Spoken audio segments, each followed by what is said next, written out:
Video के नीचे है, जैसे अर्निंग के लिए कैलकुलेशन जरूरी है, वैसे ही लर्निंग के लिए इवैल्यूएशन जरूरी है। मेरी छठी स्ट्रैटेजी है रिपीटेबल प्रोटोटाइप। रिपीटेबल प्रोटोटाइप, जो आपने प्रोटोटाइप बनाया, जो प्रोडक्ट तैयार किया, उसको रिपीटेबल कैसे बनाए, उसको एक्सपैंड कैसे करें। जिस दिन मैं बिजनेस ऑपरेशंस एक्सपेंशन बताऊंगा उस दिन इसको बहुत डिटेल में दूंगा, लेकिन आज स्ट्रैटेजी कैसी होनी चाहिए इसकी शुरुआत अभी से करें। कितनी बार मैंने कई सालों से एग्जांपल दिए, ठग्गू के लड्डू कानपुर के, बिल्ले दी हट्टी ऑफ लाहौर जो छोले भटूरे बनाते हैं, हाजी अली जूस कॉर्नर मुंबई का, हमारी कोई दूसरी ब्रांच नहीं है। गुप्ता जी हैं बर्गर वाले, बहुत बढ़िया बर्गर बनाते हैं, हमारी कोई दूसरी ब्रांच नहीं है। लल्लू लाल गुलाब जामुन वाले सारी जिंदगी गुलाब जामुन बनाते रहे। ठग्गू का लड्डू, ऐसा कोई सगा नहीं जिसको हमने ठगा नहीं। लेकिन इसके अगेंस्ट है रिपीटेबल प्रोटोटाइप, जिसको बोलते हैं मैकडॉनल्ड्स। कैसे किया जाता है, कैसे बनाया जाता है, ये मैं आपको बिजनेस ऑपरेशंस एक्सपेंशन में डिटेल में बताऊंगा, पर स्ट्रैटेजी की तैयारी करनी है। इसको बोलते हैं एसओपी, स्टैंडर्ड ऑपरेटिंग प्रोसीजर। जब भी आप किसी स्ट्रैटेजी को एग्जीक्यूट करते हो, उसको एग्जीक्यूट करने के लिए, प्रोसेस ड्रिवन बनाने के लिए, पर्सनैलिटी को हटाने के लिए आपको एसओपी बनाना पड़ता है।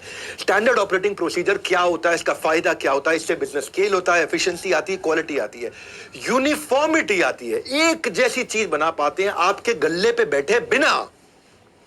आपको गल्ले पे नहीं बैठना पड़ेगा, गल्ला छोड़ो कैंपेन, आपकी परफॉर्मेंस बढ़ेगी, मिस कम्युनिकेशन घटेगा। ये कैसे होता है? एसओपी ऑटोमेशन में हेल्प करता है। आपके रहे बिना बिजनेस कैसे चले, वो प्रॉब्लम जो आ रही है जिसको बोलते हैं क्राइसिस, उसके अगेंस्ट बनाते हैं प्रोसेस। एसओपी का एक ही रूल है, ढूंढो ढूंढो ढूंढो ढूंढो कहां कहां प्रॉब्लम आ रही है, उसको बोलेंगे क्राइसिस। उसको बना देंगे प्रोसेस ताकि प्रॉब्लम रिपीट ना हो। प्रॉब्लम आने में समस्या नहीं है, प्रॉब्लम रिपीट होने में समस्या है। मेरे यहाँ भी एक दो प्रॉब्लम आई थी मई के महीने में। हमने जो आईबीसी मॉडल लॉन्च किया, लेकिन वो प्रॉब्लम आई, उसको रिपीट नहीं होने दिया। क्राइसिस को हमने बना दिया प्रोसेस। हमने ऐसा प्रोसेस बनाया कि गेम चेंज कर दिया। इसीलिए आपको भी मैं एग्जांपल दे रहा हूँ अपना। क्राइसिस हमेशा आएगा, पहला प्रोडक्ट फाइनल प्रोडक्ट नहीं होता। बिजनेसमैन की जिंदगी हमेशा ऐसी होती है, पर उसके अंदर ये दिमाग होना चाहिए कि मैं इसको एसओपी में कैसे कन्वर्ट करूँ, मैं इसको स्केल कैसे करूँ, मेरे बिना ये कैसे चले। मैं एग्जाम्पल के साथ समझाता हूँ, फिर एग्जाम्पल से शुरू करता हूँ। एसओपी का रूल क्या है? लो एरर रेट। लो एरर रेट, दोबारा एरर ना हो। तो क्या बोलते हैं, सिक्स सिग्मा बताता है कि 1 मिलियन के अंदर, सिक्स सिग्मा 6 बेल्ट 7 बेल्ट में आता है 1 मिलियन में एक एरर, 10 लाख में एक एरर। वहां तक कैसे पहुंचे? एग्जाम्पल किसका देते हैं? चलो आपको एयरलाइंस का एग्जाम्पल देते हैं। एयरलाइंस के एग्जाम्पल में अगर गलती होगी कितने लोग मारे जाएंगे? इनका स्टैंडर्ड ऑपरेटिंग प्रोसीजर जो होता है, एसओपी होता है, उनके लिए बाइबल है, उनके लिए गीता है, उनके लिए गुरु ग्रंथ साहिब है। जान लगा देंगे लेकिन एसओपी को हिलने नहीं देंगे। पायलट को एसओपी डिलीजेंटली फॉलो करना होता है। कब से कब तक? इंजन को पावर करने से लेकर के एयरक्राफ्ट लैंड करने के बाद शटडाउन करने तक एसओपी की पूरी किताब, पूरी मैनुअल है। फ्लाइट ऑपरेशंस की मैनुअल सैकड़ों पेज और कई बार कुछ हजार पेज तक डिटेल में जाती है, और सारे के सारे पायलट को उस एसओपी को फॉलो करना पड़ता है। लाला जी के बैठे बिना हवाई जहाज उड़ता भी है, लैंड भी करता है, पैसेंजर ऑन बोर्ड भी करते हैं, ऑफ बोर्ड भी करते हैं। इन्होंने उसके लिए आई एम सेफ मॉडल लेकर के आए। समझना, एग्जाम्पल के बिना नहीं समझाता। मेरा कंटेंट क्यों लोग पसंद करते हैं? मैं केस स्टडीज के साथ, एग्जांपल्स के साथ, स्टोरीज के साथ इजी कर देता हूं। आई एम सेफ क्या है? आई का मतलब है इलनेस, अगर पायलट जरा सा बीमार है, आउट, आज फ्लाइट नहीं उड़ाएगा। एम मतलब मेडिकेशन, किसी दवाई पे आउट, आज फ्लाइट नहीं उड़ाएगा। एस मतलब स्ट्रेस, को जरा सा भी स्ट्रेस है, कोई झगड़ा हुआ है, उसके चेहरे पे दिख रहा है कॉर्टिसोल लेवल हाई है, आउट, नहीं उड़ाएगा। ए मतलब अल्कोहल, अगर शराब पी रखी है, बाहर हो जा, छू भी नहीं सकता एयरक्राफ्ट। एफ मतलब फटीग, अगर कुछ दिन से नहीं सोया, रेस्ट पूरा नहीं किया, फ्लाइट नहीं उड़ाएगा। ई मतलब इमोशन, अगर किसी भी ब्रेकअप पैचअप, लड़का लड़की इमोशन कोई भी है, परिवार का झगड़ा है, फ्लाइट नहीं उड़ाएगा। आई एम सेफ पहली चीज है। एसओपी समझा रहा हूं आपको मैं। रिपीटेबल प्रोटोटाइप कैसे बनता है? जब आपके बिना हो, रैंडम चेक किया जाता है पायलट के गाइडलाइंस फॉलो कर रहा है नहीं कर रहा। एक भी उसने फेलियर किया प्रोसीजर को फॉलो करने में, immediate dismissal from the duty. इतना इंपॉर्टेंट है, इसी को कहते हैं low error rate, 1 error in 1 million attempt. क्योंकि फ्लाइंग के स्कोप में कोई एरर ही नहीं है, इसमें कोई एरर का स्कोप ही नहीं है। सर्जन के लिए सारे एसओपी होते हैं कि वो कैसे चीर फाड़ करेगा, कैसे टांका लगाएगा, कब एनेस्थीसिया देगा, एनेस्थीसिया देने से पहले एनेस्थीसियोलॉजिस्ट को भी पूरे एसओपी फॉलो करने पड़ते हैं, चेक करना पड़ता है, वाइटल चेक करने पड़ते हैं, एनेस्थीसिया ले सकते नहीं ले सकता, एग्जांपल लिया जाता है। रॉकेट साइंटिस्ट है, वो रॉकेट उड़ाने में कितने करोड़ों रुपया लग जाता है, रॉकेट के इतने एसओपी है, सारे फॉलो करने पड़ते हैं। एस्ट्रोनॉट को एसओपी फॉलो करने पड़ते हैं, जाएगा स्पेस में, उसको वापस भी आना है। ब्लड बैंक वर्कर भी जब ब्लड किसी का लेता है, तो सारे एग्जाम्पल्स के साथ समझा रहा हूँ, एग्जाम्पल से समझना। इन सबके स्टेप्स होते हैं और वो सारे स्टेप्स को फॉलो करना होता है। सीक्वेंसिंग करनी पड़ती है, इसके बाद ये, इसके बाद ये, इसके बाद ये, इसके बाद ये, स्टार्ट से एंड तक सारे सीक्वेंस के स्टेप्स बना के डिफाइन करके ट्रेन करके एसओपी बना दिए जाते हैं। इलेक्ट्रिशियन को भी लाल तार, हरी तार, नीली तार कब काटनी है, कौन सी छोड़नी है, एसओपी होते हैं उसके। बॉम्ब स्क्वाड के भी एसओपी होते हैं, ये गलतियां नहीं कर सकते हैं। इसी तरह आपके बिजनेस में भी आपके वर्कर्स गलती ना करें, उसके लिए एसओपी बनाने पड़ते हैं ताकि वो रिपीटेबल बन जाए। एक होता है क्रिटिकल, एक होता है रिपीटेबल। क्रिटिकल को रिपीटेबल कैसे बनाया जाए? क्रिटिकल मतलब यही आदमी कर सकता है और कोई नहीं कर पाएगा। रिपीटेबल मतलब हर एक आदमी कर सकता है। इस शेफ के हाथ में शफा है, ये एक बढ़िया खाना बनाता है, लोग चटकारे मारते हैं, लेकिन इसको रिपीटेबल कैसे करते हैं कि कोई भी वैसा खाना बनाए तो सबके सब चटकारे ले, उसको बोलते हैं क्रिटिकल को रिपीटेबल। बॉम्ब स्क्वाड को ठीक करने वाला कोई एक आदमी नहीं होता, कईयों की टीम होती है, लेकिन क्या एसओपी बना दिए हैं। अगर एसओपी की अनअवेलेबिलिटी होगी तो फिर बिजनेस की जो नॉलेज है वो रिस्क पे आ जाती है। ये आदमी गया तो सब कुछ चला गया। ये अराइज तभी होता है जब आपके वेल रिटन मैनुअल नहीं होते हैं, फॉर्मेटेड मैनुअल ऑफ एसओपी नहीं होते हैं। जिस दिन बिजनेस ऑपरेशन एंड एक्सपेंशन पे आऊंगा, आप कहेंगे भाई साहब इतना नॉलेज कैसे मिल रहा है यार हमारे को, आपको विश्वास नहीं होगा अपनी आंखों से। छोटे बिजनेस में एसओपी होता नहीं है, एम्प्लॉय के ब्रेन में सब कुछ होता है और पूरी की पूरी डिपेंडेंसी उस रामू काका पे या उस शामू पे और उस लड़के पे आ जाती है। जिस दिन वो छोड़ के चला जाता है, ऑर्गेनाइजेशन का कंप्लीट लॉस हो जाता है। ये नॉलेज जो है ना, ये मैनुअल में कैसे फॉर्मेट से बनाई जाती है, रिपीटेबिलिटी, मैंने इसके ऊपर ना अपना एक प्रोग्राम बनाया हुआ है और पावरफुल प्रोग्राम बनाया है, 52 हफ्तों का प्रोग्राम, जिसको मैं 26 हफ्तों में करा रहा हूं। हाँ, जिसको हम लोग क्या बोलते हैं, इम्पैक्ट प्रोग्राम। बीबी बड़ा बिजनेस इम्पैक्ट, अपने बिजनेस में इम्पैक्ट कैसे लाएं, उसके बारे में जानकारी लेनी है तो आप कॉल कर लीजिएगा। ऐप के अंदर कॉल नाउ का बटन दिया हुआ है या लिंक में आप रजिस्टर कर लीजिएगा, आपको सारी जानकारी दे दूंगा उसके वेबिनार में आकर के, प्राइवेट वेबिनार में, कि बीबी इम्पैक्ट क्या होता है। अगर आप एसओपी बनाना सीख गए तो आपके एम्प्लॉइज की ट्रेनिंग की कॉस्ट कम हो जाती है, आपके एम्प्लॉइज की एट्रिशन की कॉस्ट कम हो जाती है। जैसे एसओपी फॉलो करने से ना एरर को मिनिमाइज किया जा सकता है, ठीक उसी तरह इस 10 डे एमबीए का भी हमने एक एसओपी बनाया। यूट्यूब पे फ्री एक्सेस सबके लिए दे दिया, पूरा खुले में दे दिया, लेकिन असेसमेंट आपका कम्युनिटी ऐप पे होगा। कम्युनिटी ऐप पे आकर के अटेंड करिए, वहाँ असेसमेंट दीजिए। वहाँ आपको मैं आपको किताब दे रहा हूँ पूरी 10 डे एमबीए। किताब को डाउनलोड करिए, अपना टेस्ट भी दीजिए, अपने लीडर बोर्ड आसपास लोगों को देखो। जब आप कंपेयर करोगे ना, अरे ये मुझसे आगे कैसे निकल रहा है, ये मुझसे आगे कैसे निकल रहा है, तो आप टेस्ट दोगे। वहाँ पे डिस्कशन फोरम भी है, वहाँ पे जैम विद योर पीयर, सबसे आप बातचीत कर सकते हो। और 75% मार्क्स जरूर लेके आना। अपने बच्चों को वीडियो दिखाना, बच्चों को ये 10 डे एमबीए फ्री में करा देना, कुछ नहीं जा रहा है आपका, मैं आपको दे रहा हूँ, सारी मेहनत मैं करके दे रहा हूँ। अपनी परफॉर्मेंस को एनालाइज करिए ऐप को डाउनलोड करके। और जो ऐप पर देख रहे हैं उनको तो पता ही है, असेसमेंट लिंक इस वीडियो के नीचे है, आप देख सकते हैं। आज एक बात और बोलूंगा, अगर आपको इसमें कुछ वैल्यू दिख रही है, जो भी मैंने आपको सीखा, जो मैंने आपको बताया, आपकी बारी है। आपने जो सीखा है वो सबको बताओ कि ये फ्री में फायदा उठाओ, सबको बताओ फ्री में फायदा उठाओ। और सबको बताने का आपको फायदा है। आपको क्या फायदा है? आपको hashtag join 10 day MBA, hashtag join, hashtag doctor Vivek Bindra, ये 2 हैशटैग दिए आपको। हैशटैग जॉइन 10 डे एमबीए, लोगों को बोलो 10 डे एमबीए फ्री में ज्वाइन करो, फ्री में ज्वाइन करो। दूसरा हैशटैग डॉक्टर विवेक बिंद्रा, इस हैशटैग के साथ अपना फीडबैक, छोटा सा वीडियो मोबाइल लेके 30 सेकंड का, 1 मिनट का एक वीडियो बना दो। आपने क्या सीखा और ये क्यों इतना पावरफुल है और फ्री ऑफ कॉस्ट है, ये बना दो। जैसे ही आप बनाओगे, आप WhatsApp your name and video link, अपना नाम और अपना वीडियो लिंक मेरे को व्हाट्सएप कर दो, नीचे नंबर दिया हुआ है, मुझे व्हाट्सएप कर दो। आपको मैं how to start a startup का एक 13,000 का ऐसा कोर्स देने वाला हूं, जिसमें 50 कोर्स, 1000 वीडियो, 180 घंटे का content, 2000 reading material, 45 professor, absolutely free, absolutely free, absolutely free, no conditions applied, सब कुछ कंप्लीटली फ्री। ये मेरा एक मुहिम है जिसमें मैं 10 डे एमबीए के द्वारा देश के 1 करोड़ लोगों को फायदा पहुंचाना चाहता हूं। और आपको ये शेयर करने में आपका फायदा है, जिसको शेयर किया उसको तो बहुत ही ज्यादा फायदा है, क्योंकि मैं वहाँ पे आपको डिज़ाइन थिंकिंग से लेके अमेज़ॉन पे कैसे बिजनेस बिल्ड करना है, बिजनेस ऑडिट कैसे करना है, स्टोरी टेलिंग बिजनेस में कैसे करनी है, ईसॉप कैसे देना है, मार्केट रिसर्च कैसे करना है, low cost marketing, Instagram marketing, digital marketing, stress management, सब कुछ वहाँ सिखाने वाला हूँ। बहुत सारे कोर्सेज है वहाँ पे। तो मैं आपको सिखा रहा था आज रिपीटेबल प्रोटोटाइप, यानी कि बिजनेस में मैंने आपको बहुत सारे एग्जाम्पल दिए, एयरलाइन का एग्जाम्पल डिटेल में दिया। प्रोसेस ऑटोमेशन जब आप करते हो तो उसमें टेक्नोलॉजी चाहिए होती है। हाँ, आप टेक्नोलॉजी से बिजनेस प्रोसेस को ऑटोमेट कर सकते हो। आपको टेक्नोलॉजी नहीं आती, वेंडर आएगा सिखा के जाएगा। 10 वेंडर बुलाओ, 10 वेंडर आपको इतनी नॉलेज दे देंगे कि वेंडर से ज्यादा नॉलेज आपके पास हो जाएगी, आपकी कॉस्ट रिड्यूस होगी, टाइम सेव होगा, स्केल मैक्सिमाइज कर सकते हो। रिपीटेबल प्रोटोटाइप तभी बनेगा जब टेक्नोलॉजी बीच में आएगी। प्रोसेस ऑटोमेशन का फोकस यही होता है कि प्रिडिक्टेबल रिजल्ट आ सके। गुलाब जामुन लल्लू लाल ने बनाया, अच्छा बनाया, लेकिन अगर छज्जू लाल बनाए तो भी वैसा बना सके, छगन लाल वैसा बनाए, मगन लाल वैसा बनाए, श्याम लाल वैसा बनाए, परशुराम ये राम वो राम, सब के सब लोग जब बनाए तो वैसा, इसको बोलते हैं प्रिडिक्टेबिलिटी। आप स्टैंडर्ड्स क्वालिटी के मीट कर पाओगे, इंप्रूव ला पाओगे अपनी अपॉर्चुनिटीज में। समझो मुद्दा, गले पे लाला जी नहीं है लेकिन काम वैसे ही चल रहा हो, बहुत बढ़िया चल रहा हो। समझो मेरा मुद्दा, आपके रहे बिना आपका धंधा आपके पीछे से रिपीटेबल तरीके से चले। क्रिटिकल का मतलब है ये एक्सपर्ट है, ये कर सकता है। रिपीटेबल का मतलब है अब हर आदमी एक्सपर्ट हो गया है, हर आदमी रिपीट कर सकता है उस क्रिटिकल को। तो क्रिटिकल को रिपीटेबल बनाने पे एंड आपको प्रोसेस को एनालाइज करना है, कैसे करना है, प्रोसेस को इंटीग्रेट करना है। आपको inter organisational, inter departmental experience को जोड़ना है, इंटीग्रेट करना है। इंटीग्रेट करने से आप अपने बिजनेस फ्लो को इंप्रूव कर सकोगे, कम्युनिकेशन को बेटर कर सकोगे, अपने क्लाइंट के साथ कम्युनिकेशन को बेटर कर सकोगे। आपको प्रोसेस ऑर्केस्ट्रेशन करना है। जब ऑर्केस्ट्रा होता है, सबके सब अपनी अपनी बारी बारी सिम्फनी के साथ बजाते हैं। ऑर्केस्ट्रा देखा है सबने, कैसे ऑर्केस्ट्रा बजता है। एक आदमी ऐसे ऐसे इशारा करता रहता है, अब इसकी बारी है बजाने की, अब इसकी बारी है बजाने की, अब इसकी बारी है बजाने की। इससे क्या है, आपका कभी भी किसी के साथ क्लैश नहीं होता, टाइम वेस्ट नहीं होता, ओवरलैपिंग नहीं होती, टाइम मनी एफर्ट सब बच जाता है। इससे एफिशिएंसी आ जाती है। ए टू जेड तक किसकी क्या बारी है उसको उसकी अपनी बारी उस समय पता चल जाती है।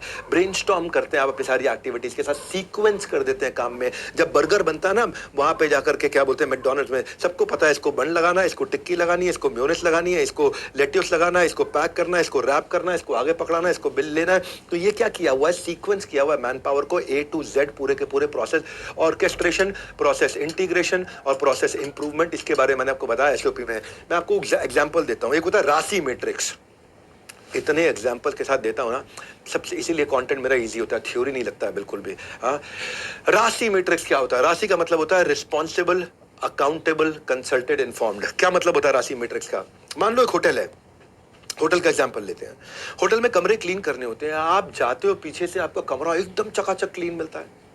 तो जो कमरा क्लीन कर रहा है वो है क्लीनिंग एजेंट, वो है रिस्पॉन्सिबल। उसको देखना है कि मेरे को bath tub, shower curtain, shower panel, vanity tables, bed sheet लगाना, सब कुछ करना, बिल्कुल क्लीन करना, उसके सारे प्रोसेस लिखे हुए हैं, वो है रिस्पॉन्सिबल। अब उस रिस्पॉन्सिबल आदमी के ऊपर उस पूरे फ्लोर पे, जहां पे उस फ्लोर पे 50 कमरे हैं, उन कमरों के ऊपर होता है एक फ्लोर मैनेजर, वो है अकाउंटेबल। रिस्पॉन्सिबल की गलती हुई तो अकाउंटेबल को पकड़ेंगे, क्यों तुम्हारी टीम ने नहीं किया भाई। 50 कमरों की सफाई होनी थी, 50 कमरों पे रिस्पॉन्सिबल थे, लेकिन पूरे फ्लोर का जो एक मैनेजर है वो अकाउंटेबल है। हो गया राशि में रिस्पॉन्सिबल, अकाउंटेबल। अब आता है एक सुपर स्पेशलिस्ट। अगर कोई ऐसी चीज खराब हो गई, ही इज कंसल्टेड, उसको कंसल्ट करना। हर आदमी उसको फोन नहीं करेगा, उसको कंसल्ट तब करेंगे क्योंकि वो पूरे के पूरे होटल में सारे के सारे फ्लोर्स का हेड है, वो कंसल्ट किया जाएगा। उसका काम हर एक कमरे में जाके चेक नहीं करना है, वो अकाउंटेबल से पूछेगा और अकाउंटेबल अगर तकलीफ आएगी उसको कंसल्ट करेगा। यानी कि अगर मुझे सपोर्ट चाहिए तो कंसल्टिंग मैं कर सकता हूँ, इनसे कंसल्ट कर सकता हूँ। ये सब्जेक्ट मैटर एक्सपर्ट है, ये सुपर स्पेशलिस्ट है, इसको आता है, इसने नीचे से उठ के आया, ये रिस्पॉन्सिबल अकाउंटेबल से उठ के आया, ये क्लीनिंग एजेंट से, फ्लोर मैनेजर से उठ करके आज एक सुपर स्पेशलिस्ट बना है और ये यहाँ पे सुपर स्पेशलिस्ट है। मैं जब भी तकलीफ आएगी इसको कंसल्ट करूंगा। और इन सब के ऊपर होगा एक जनरल मैनेजर होटल का, he is informed, I informed, कि उसके पास एक्सेल शीट आएगी, उसके पास रिपोर्ट आएगी। क्या अमेजिंग तरीके हैं, ऐसे ऐसे फ्रेमवर्क देता हूं मैं राशि मैट्रिक्स का। ये मैंने आपको बताया, रिस्पॉन्सिबल, अकाउंटेबल, कंसल्टेड, इन्फॉर्म्ड।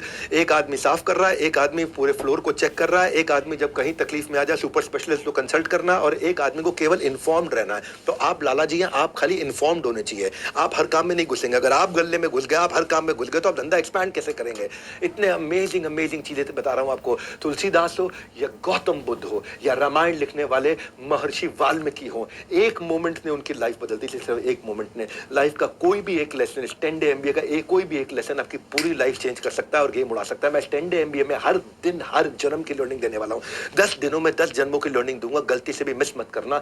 ये मैं क्यों बोलता हूं बार बार? अपनी तारीफ करने के लिए नहीं, आपको याद दिलाने के लिए, क्योंकि आपके पास काम बहुत है और जितना घूमोगे गोल गोल आपका छूट जाएगा बड़ा गोल। इसलिए अभी गोल गोल मत घूमो।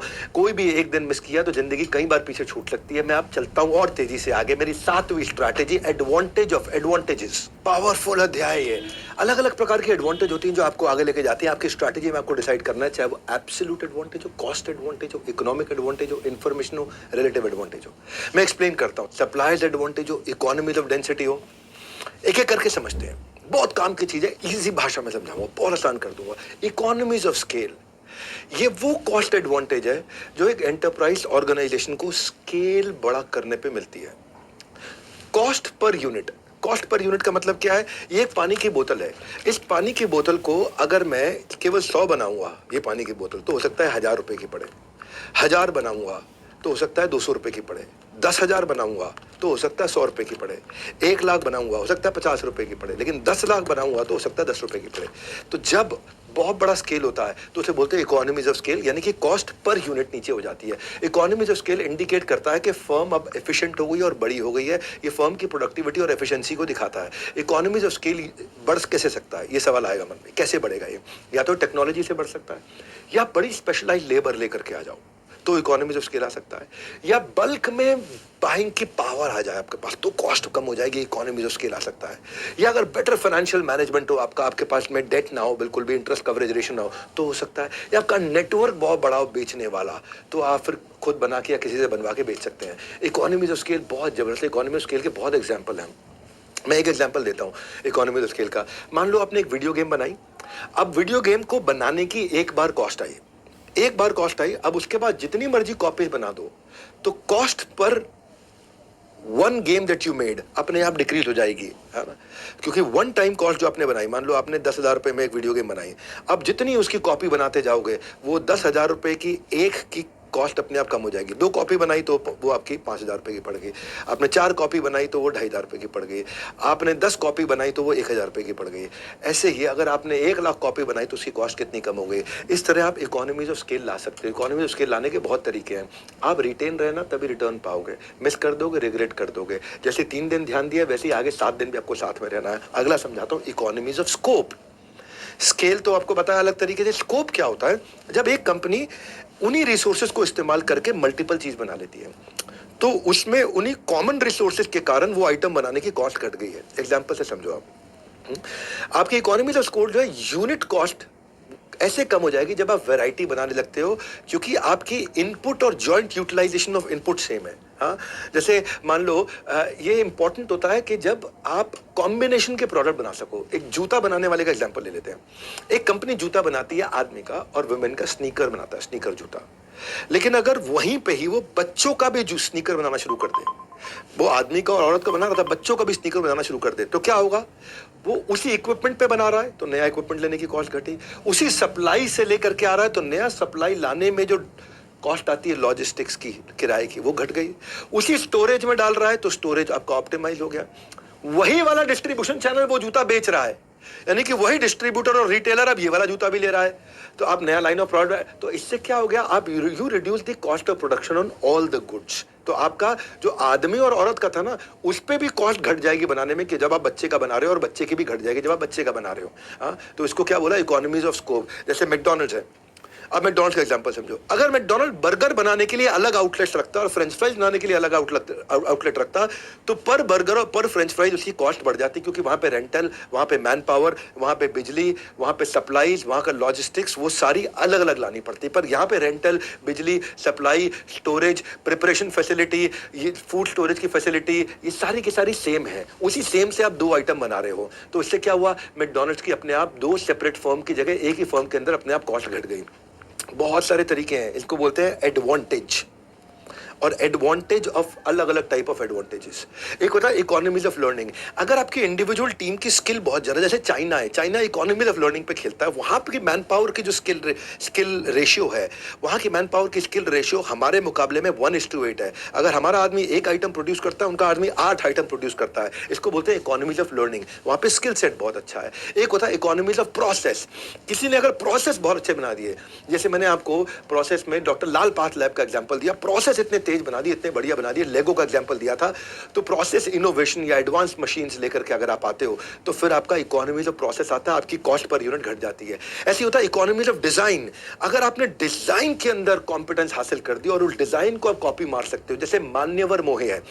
जब आप किसी bespoke कपड़ा किसी से सिलवाते हो, महंगा कपड़ा सिलवाते हो, वो उस स्टाइल का कपड़ा वो बना के देता है 40,000 रुपए में एक जोड़ी कपड़ा, महंगा वाला, बढ़िया ब्रांड जो है ना, अच्छा ब्रांड जो है।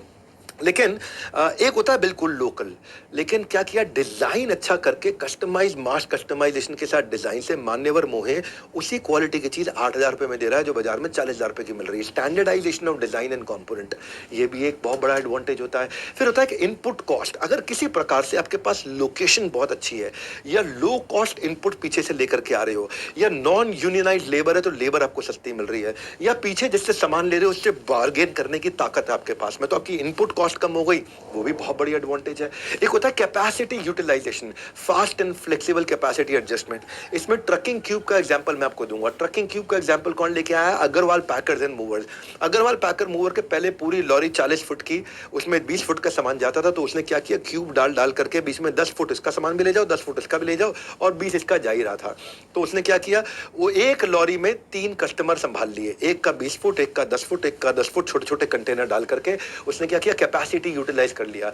या फिर और एक और एडवांटेज होता है ह्यूमन एफिशिएंसी। अगर ऑर्गेनाइजेशनल कोलैबोरेटिव एडवांटेज से मोटिवेटेड और ऑर्गेनाइजेशन कल्चर से चल रही है तो वो बाकियों के मुकाबले ज्यादा स्पीड से काम कर पाती है, तो उसको बोलते हैं ह्यूमन एफिशिएंसी। वो नोकिया और एमआई का फर्क था। नोकिया जब तक 3 महीने के अंदर एक पीपीटी डिजाइन करता था नए मोबाइल का, शाओमी 3 महीने में नया मोबाइल निकाल के ले आता था, उसकी पीपीटी बनती थी, इसका मोबाइल बन जाता था। तो यह है ह्यूमन एफिशिएंसी।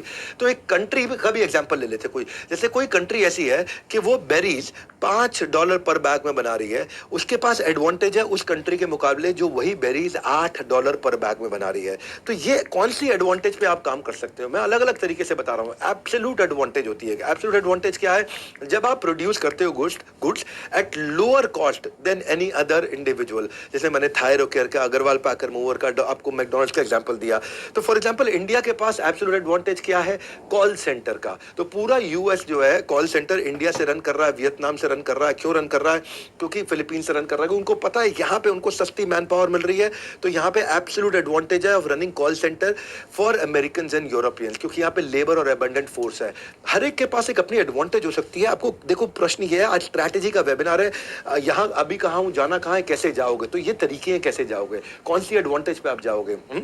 जब आपकी लोअर कॉस्ट हो जाती है कॉम्पिटिटर्स के मुकाबले, तो आप अपने प्राइस को कॉम्पिटिटर के बराबर रख के ज्यादा प्रॉफिट ले लोगे या कॉम्पिटिटर से कम रख के ज्यादा सेल्स ले लोगे। सुनो मेरी बात को दोबारा से, अगर आपकी प्राइस कॉम्पिटिटर की कॉस्ट से काफी कम है, कॉम्पिटिटर के प्राइस से कम है, तो आपने क्या किया, कॉम्पिटिटर के बराबर आपने प्राइस रखा, कॉस्ट आपकी कम है, आपने प्रॉफिट ज्यादा कर लिया। या फिर कॉम्पिटिटर से कम प्राइस रखा तो आपने सेल ज्यादा कर लिया। तो आप जब ये कौन सी एडवांटेज के साथ आप आगे जा सकते हो? एक होता है इकोनॉमिक एडवांटेज। इकोनॉमिक एडवांटेज क्या होता है? क्रिटिकल मास, बड़े मास से बना है, या मार्केट पावर या नेटवर्क इफेक्ट। क्रिटिकल मास क्या होता है?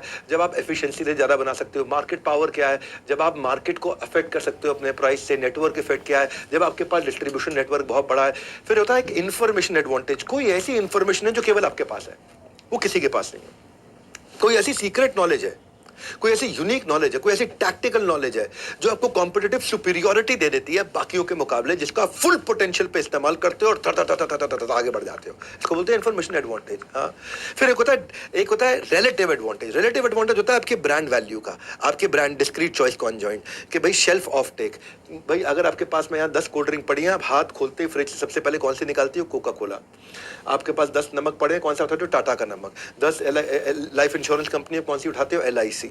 10 नूडल्स के पैकेट पड़े हैं, कौन सा उठाते हो? मैगी। इसको बोलते हैं डिस्क्रीट चॉइस कॉन्जॉइंट। इसको क्या बोलते हैं? Shelf off take. कितनी आसानी से कस्टमर आपको उठाता है, आपके it is based on consumers perception of your product. ये है रिलेटिव एडवांटेज, कि दूसरों के मुकाबले आपके पास एडवांटेज है। कितनी सारी एडवांटेज है, आपको खोल करके किताब रखो अपने पास, सिलेक्ट करो आपको किस पे काम करना है, इसी से आप एग्जीक्यूट कर पाओगे। नॉलेज से केवल एग्जीक्यूट नहीं कर पाओगे। वीडियो देखा, चले गए, टाइम पास कर लिए, साइड में वीडियो रखा, बाथरूम में ब्रश करते हुए वीडियो देख रहे थे, शावर चलाते हुए वीडियो देख रहे थे, साथ में आप वॉक करते हुए देख रहे थे, ये सब से नहीं चलेगा। अपने हाथ में किताब रखो 10 डे MBA की। मूवी में हैप्पी एंडिंग तक पहुंचने के लिए जरूरी है आखिरी तक रुकना। मेरे साथ भी लास्ट तक बने रहो, अनलिमिटेड लर्निंग पाओ। मेरी 8वीं स्ट्रैटेजी हो स्वाद आ जाएगा। Marketing before the marketing begins. Marketing strategy marketing शुरू करने से पहले कैसे करेंगे, क्योंकि मेरा अगला 10 डे MBA का एपिसोड मार्केटिंग पे आने वाला है। नेटफ्लिक्स की जो है ना ट्रेंडिंग लिस्ट से ज्यादा 10 डे MBA इस समय ट्रेंड में है। नेटफ्लिक्स का सब्सक्रिप्शन आपको हर महीने ले लोगे, लेकिन ये मौका लाइफ में एक बार मिलेगा। OTT की वेब सीरीज में 10-12 एपिसोड छोड़ो, 10 दिन की MBA खुद की सक्सेसफुल का अपना एपिसोड अपना चालू करो, अपने आप को मजबूत बनाओ। हाँ, दूसरों के एंटरटेनमेंट नहीं, अपने एडुटेनमेंट पे काम करो। अब आता हूं मैं इस समय मार्केटिंग पे। ज्यादा लोगों को ज्यादा कीमत पर ज्यादा माल बेचना, इसको मार्केटिंग बोलते हैं। Marketing is selling more people, more product to more people at more price. याद रखना, फाउंडर का ध्यान तो जाता है, फैक्ट्रियां जल जाती हैं, मशीन का वेयर एंड टेयर हो जाता है, इन्वेंट्रीज पुरानी हो जाती हैं, टेक्नोलॉजी ऑब्सोलीट हो जाती है, लेकिन दिमाग में क्या रह जाता है? ब्रांड।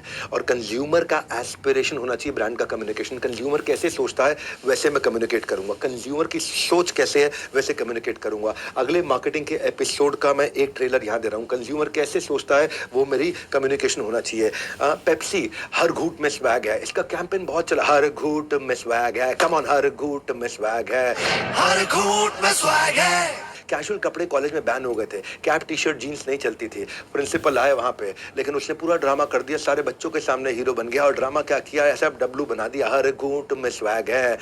ये जो है ना, ये बच्चों की, कंज्यूमर की एस्पिरेशन होना चाहिए आपका कम्युनिकेशन।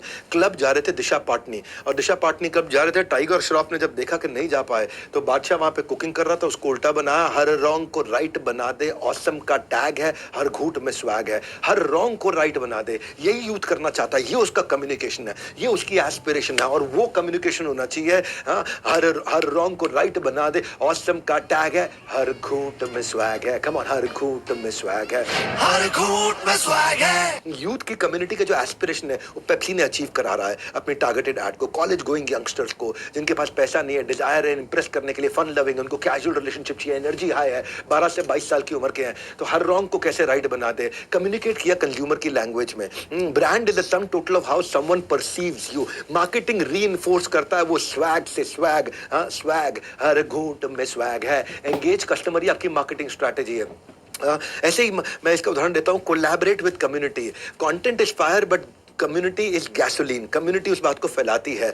आपको बहुत सारी मार्केट सेगमेंट में नहीं काम करना है, आपको कम्युनिटी बिल्ड करनी है, इसकी लॉयल्टी बिल्ड हो। आपको हर एक टीवी चैनल पे होने की जरूरत नहीं है। कल्याण ज्वेलरी की एक एड थी, अमिताभ बच्चन अपनी बेटी के साथ बैंक में जाते हैं और उस बैंक वाले को एक तरह से थोड़ा चोर जैसा दिखा देते हैं। सारे बैंकर अगेंस्ट हो गए थे, सारे बैंकर अगेंस्ट हो गए थे। अमिताभ बच्चन अपने आप को ईमानदार दिखा रहे थे कि मैं कल्याण ज्वेलरी पहन वाला कस्टमर हूँ, ऐसा कस्टमर हूँ, है ना, और उस बैंकर को ऐसा दिखा दिया कि बैंकर, ये देखिए, किसी को पता चले ना चले, गलत तो गलत है।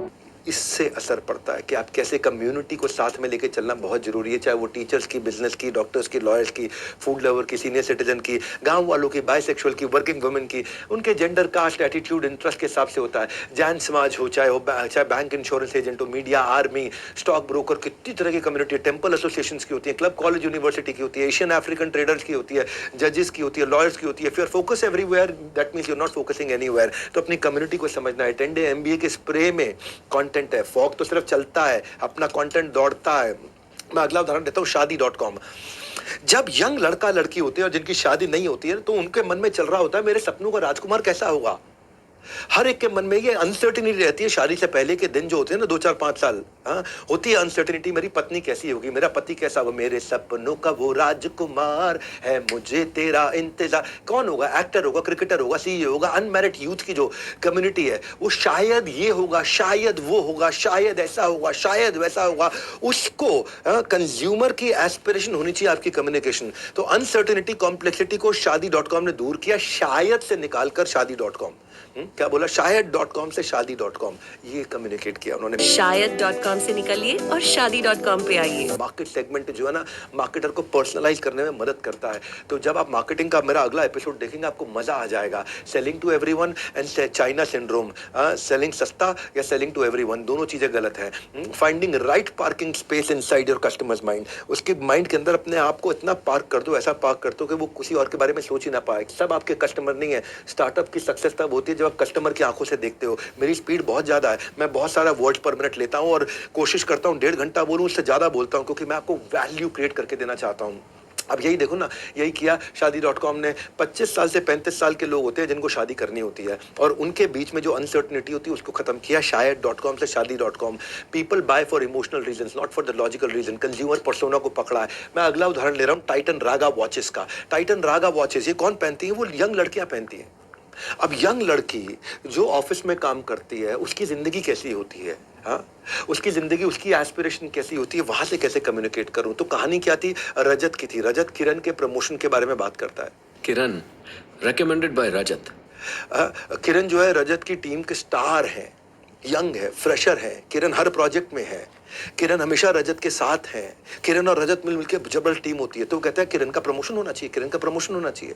किरण वीकेंड पे भी अवेलेबल है, रजत को जो है उस पर पूरा भरोसा है किरण पे, इसीलिए किरण का प्रमोशन होना चाहिए।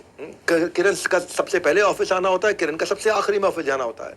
अब बेचारा बोर्ड सोच रहा था कौन है किरण, जरा हम भी तो देखें कौन है किरण, ये रजत की रिकमेंडेशन। हम भी देखें रजत का रिकमेंडेशन। और जैसे ही किरण की एंट्री होती है तो पता चलता है किरण लड़का है, लड़की नहीं है। तो अचानक लोग हैरान हो जाते हैं। तो ये क्या है, ये वो स्टोरी है जहाँ पे एक लड़की अगर मेहनत करे तो देखने में लगता है कि ओ जरूर कॉम्प्रोमाइज कर रही होगी।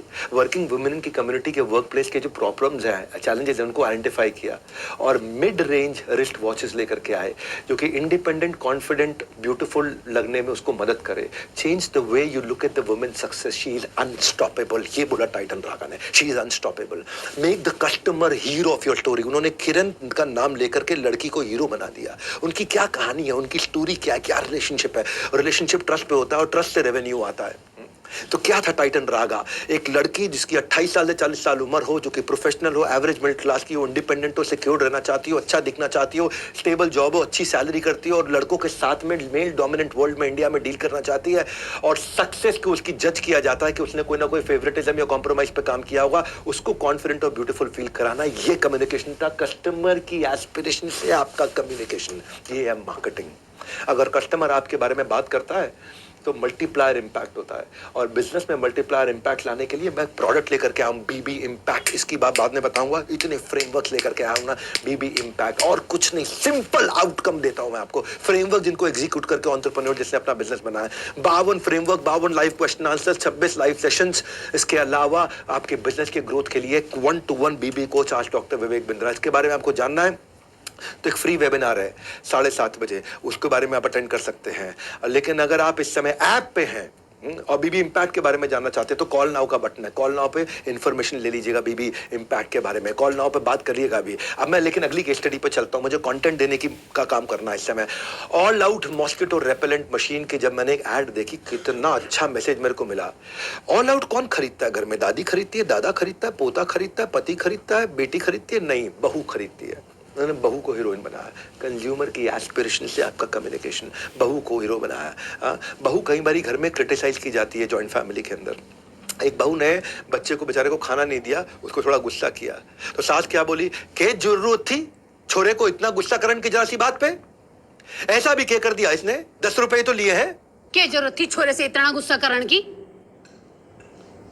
जरा सी बात तो थी। फिर आगे एक और बात आती है, मेरे पैसे लिए थे, तेरे बाप के नहीं लिए थे।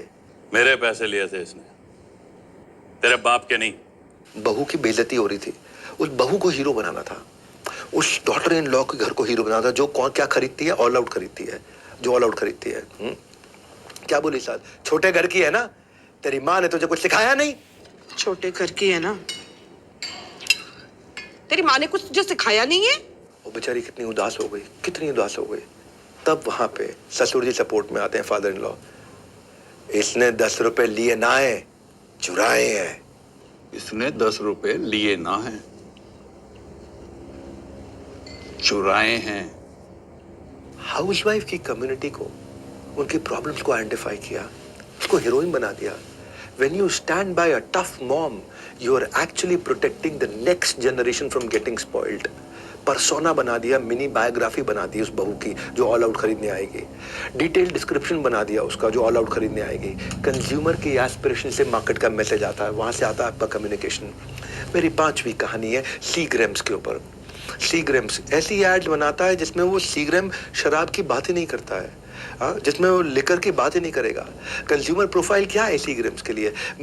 30 साल से 45 साल के वो मैरिड लोग जो कि एवरेज गुड सैलरी लेते हैं और लड़कियों को आज भी इंप्रेस करना चाहते हैं, चाहे भले ही शादीशुदा क्यों ना हो।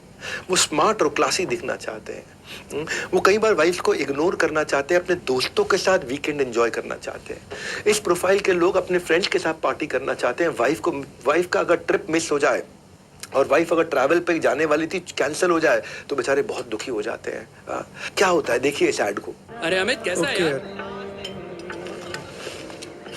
ये इसे क्या हो गया? इसकी वाइफ का क्या?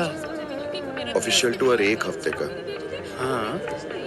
कैंसिल हो गई।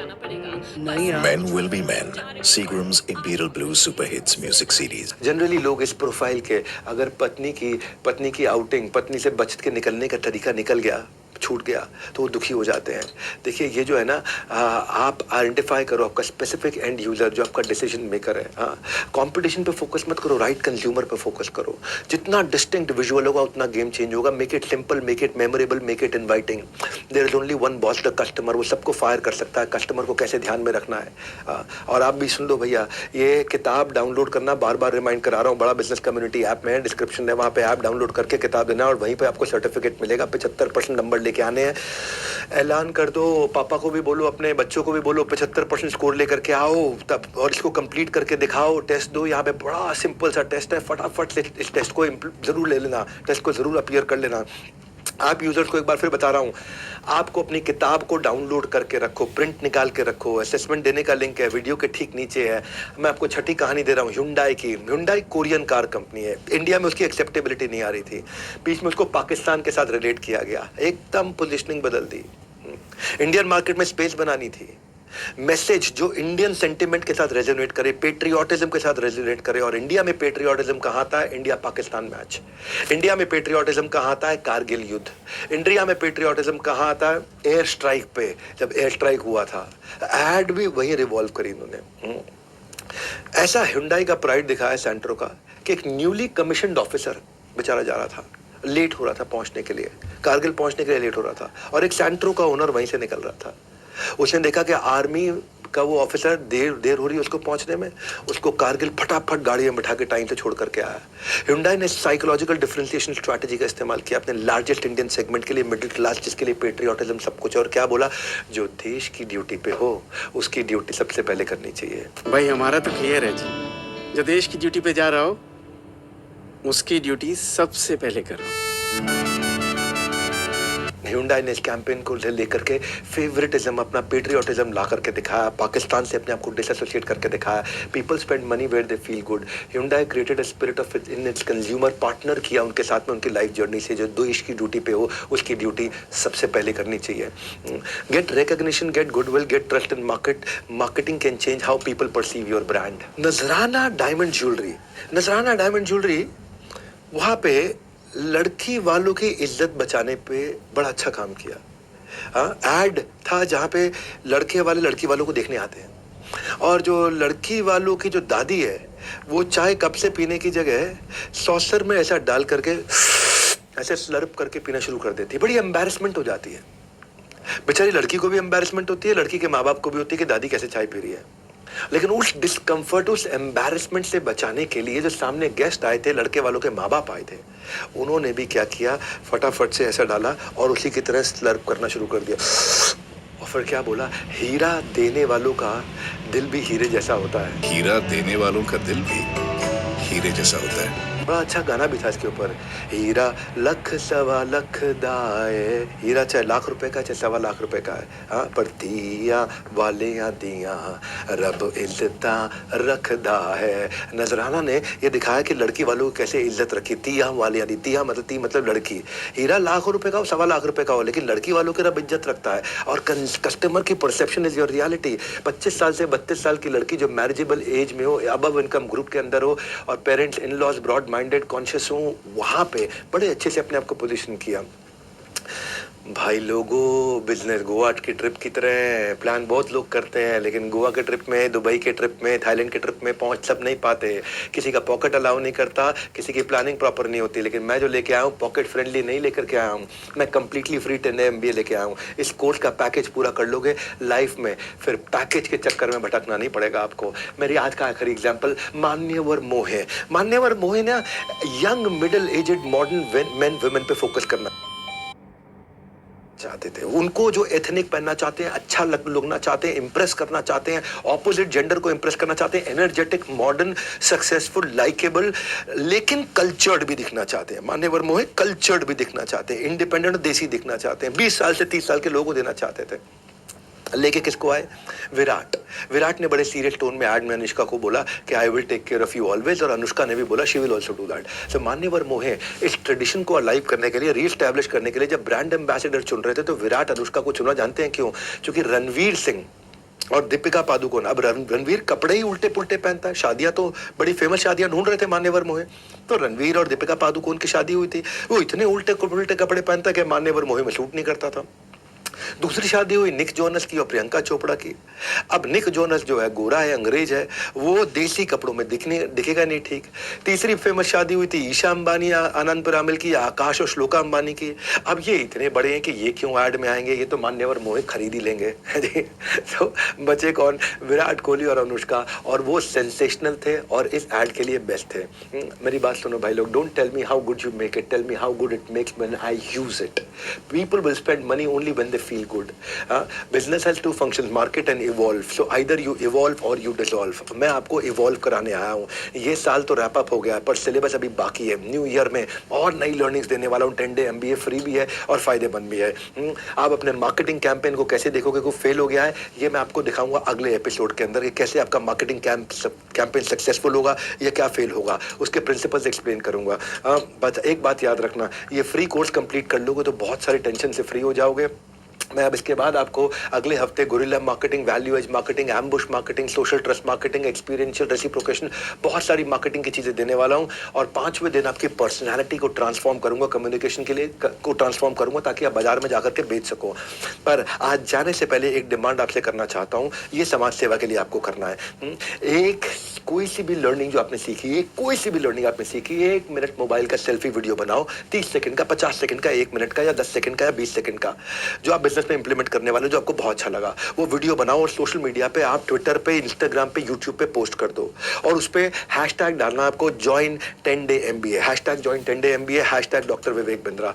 मेरी टीम को आप वेरीफाई करेगी आपको, क्योंकि आपको मुझे भेजना है ये, और आप मुझे जैसे ही इसका लिंक व्हाट्सएप कर दोगे, नीचे मैंने नंबर दिया है, मैं आपको 50 कोर्सेज, 1000 वीडियोस, 180 घंटे का कंटेंट, 2000 रीडिंग मटेरियल, 45 प्रोफेसर्स का बनाया हुआ 13,000 रुपए का how to start a startup बिल्कुल फ्री देने वाला हूं। इसके 2 फायदे हैं। एक फायदा, जिसको आपने शेयर किया जॉइन 10 डे MBA, वो फ्री में करेगा अटेंड, कोई पैसा नहीं, कोई कमीशन नहीं, कोई इंसेंटिव नहीं, कोई लेना देना नहीं, कुछ नहीं। और जो आप खुद दे रहे हैं, आपको अलग फायदा हो रहा है। सो फाइनली सेरेमनी चाहे कोई भी हो, गिफ्ट का लिफाफा तो लेके जाना पड़ता है, पर मेरी लर्निंग की सेरेमनी ये फ्री है। यहाँ खाली हाथ सिर्फ खुद को लाना है, लेकिन बाकी भरे हुए हाथों से, भरे हुए दिल से, भरे हुए आपके दिमाग को मैं भेजूंगा। रिटर्न में मैं ढेर सारी लर्निंग्स में से लेके जाओगे। लर्निंग के इस गेस्ट लिस्ट में आपको कल फिर से, यानी कि अगले संडे फिर से अटेंडेंस लगानी है, क्योंकि सेरेमनी की अभी 7 दिन और चलेगी। हमारे साथ जुड़े रहने के लिए, वर्ल्ड का नंबर 1 एंटरप्रेन्योरियल यूट्यूब चैनल बनाने के लिए, मेरे साथ हर बार खड़े होकर के बिजनेस लर्निंग सीखने और दुनिया को सिखाने के लिए आप सबका हृदय की गहराई से प्रेम पूर्वक बहुत बहुत धन्यवाद।